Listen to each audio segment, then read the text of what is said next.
What's up, my fellow alcoholics, and welcome to the channel. And in today's video we'll be going over the Striker 45 and my personal loadouts when it came to using them on ground war, 10v10, and the smaller 6v6 maps. And we'll also go over my loadout for running the 45 hollow point rounds. So starting with the ground war, as you can see here, for the barrel we went for the 400mm stainless steel barrel for its range, the bullet velocity, and the recoil control. I ran my normal holographic sights, although it's personal preference at that point. For the stock, I ran the XRK Gen 3 for the ADS time. For the rear grip, I went with the FTAC 60 series rubber for the recoil control.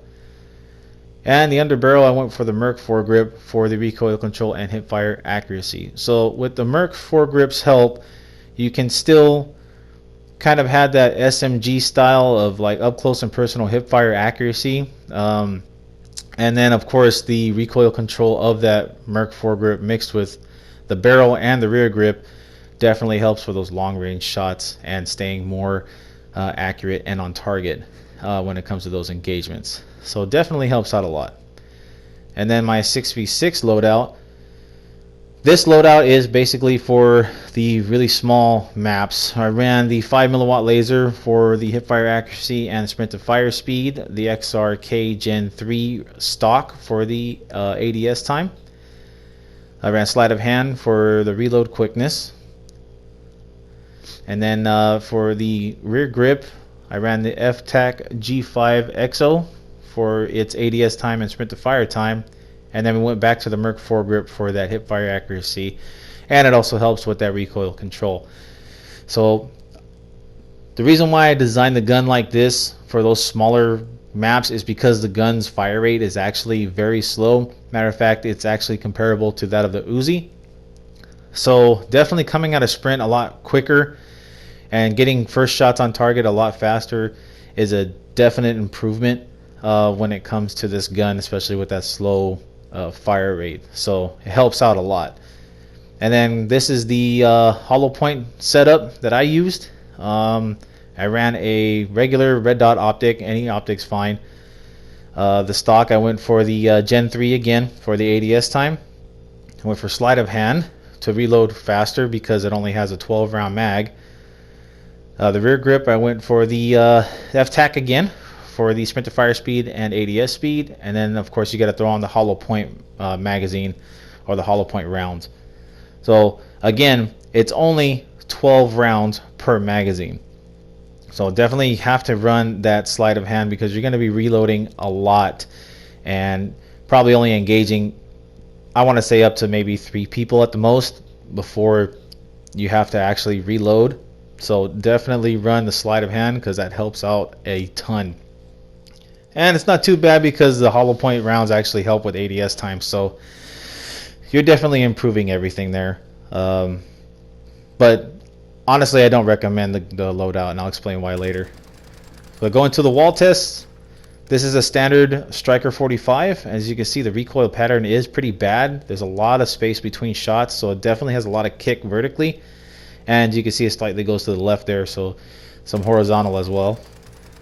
This is the 10v10 ground war loadout. As you can see, the recoil pattern is way better and way more improved, so it definitely helps out a lot for those long range shots. And then this is the 6v6 loadout, and this 6v6 loadout, like I said earlier, I recommend it for like shipment and rust and even shoot house. It's definitely a fun loadout to use in that. As you can see, it's pretty identical to the ground war loadout, so that Merc foregrip definitely helps.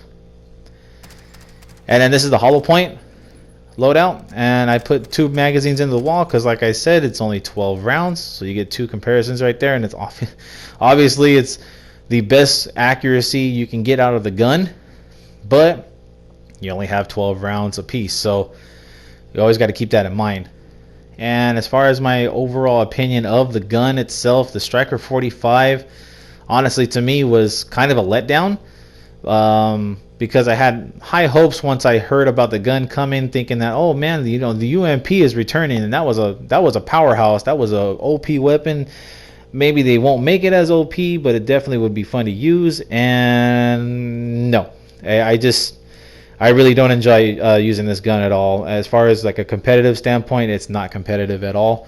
Like I said, it matches the fire rate of the Uzi, so it's not really a big change there, big difference. The 45 round hollow point, now getting to that, the reason why I don't recommend it is because it has a lot of issues with hitting your targets as far as like damage multipliers and everything. So it has an increased damage multiplier to the torso, so you technically can kill in one burst, but we're talking like when the game counts it as a point blank, so that's like barrel stuffing range. And you know, it improves a lot. The gun's actual like strong point is that it has a 2-shot kill headshot capability. And with those hollow points, if you happen to get one burst in the head, you know, you're going to be melting people as, you know, way faster than any gun in the game. But you have to hit those shots, and it's only a 2-round burst. So I really didn't enjoy using that particular setup. It wasn't a lot of fun to me, especially in the lobbies that I get a lot of sweaty lobbies. So it's like at one point, you know, I want to be competitive when I come across people like this, but at the same time, I'm trying to get footage for you guys out there to experience, you know, these weapons and what I recommend for them. So, but all in all, the gun itself, I think its strong point is its medium range. Even long range, if you can use one of the barrels to extend it out there, it definitely helps out the gun at that point, because even though its recoil control is bad and its fire rate is slow, they somehow work together for some reason to actually help you stay on target, because it's just not kicking as fast, you know, up and down the screen, you know, when it comes to those long range shots. So it's like a win-lose type of thing. So, but anyway, like I said, overall opinion, not my favorite gun in the game. But for those of you out there that can manage it, hey, all power to you guys, man. But hopefully this was a useful video for you guys. If you guys enjoyed this video, don't forget the like button and subscribe if you guys haven't already. And don't forget the notification bell for future uploads and streams. So enjoy the rest of this video, and I'll catch you guys next time.